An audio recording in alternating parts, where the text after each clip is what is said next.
coming and welcome to the 2020 Research Engagement Day here at UB. Very exciting to bring this event back. It's always great to see the variety of work that goes on around here, all the creative endeavors and research. So there's, as you're going to see, quite a variety of topics for the different talks. Just to name a few, we've got talks dealing with housing, oysters, beauty, the Electoral College, heartfelt gestures, and something called ethnomathematics. All sounds very interesting. Now, of course, all of these are creative, and each presentation, I think, says something about the topic that it's on, of course, and also says something about the individual researcher or researchers that conducted the work or put their creative energy into it. But I think what's great about this event and having so many events stacked up together is that you can really put them all together and look at it collectively. And I think when you do that, it says something not just about the individuals, but about this place, about UB and about Baltimore, about the particular mix of challenges and opportunities that we face here, the blend of different people and organizations. And I think, a lot of this work really wouldn't happen anywhere else. Of course, it's cliche to say that necessity is the mother of all invention. But I think it is true that when people are faced with particular constraints as well as resources and opportunities, that provides the spark for creativity.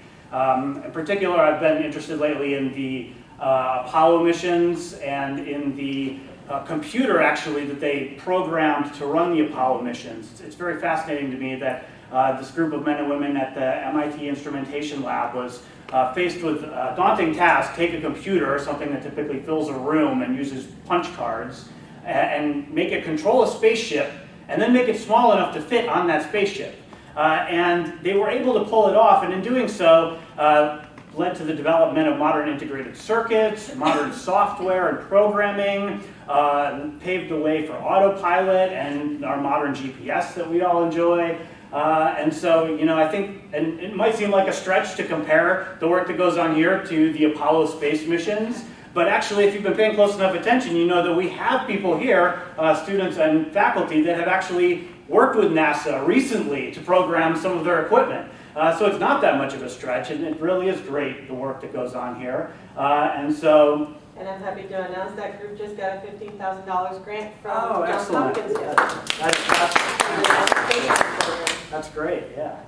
So we'll continue. Yes, we will continue to send our students to NASA and to put UV's name out there. This year they're called the Astrobeams. That's great. So I would just, like to acknowledge all of our presenters, acknowledge the supporting organizations, so Michael and the Bogomolny Library, Maggie in the Office of Sponsored Research, all my colleagues on the Research Council, and UB in general for just being so supportive. Thanks to all our attendees. I'm looking forward to a great series of talks.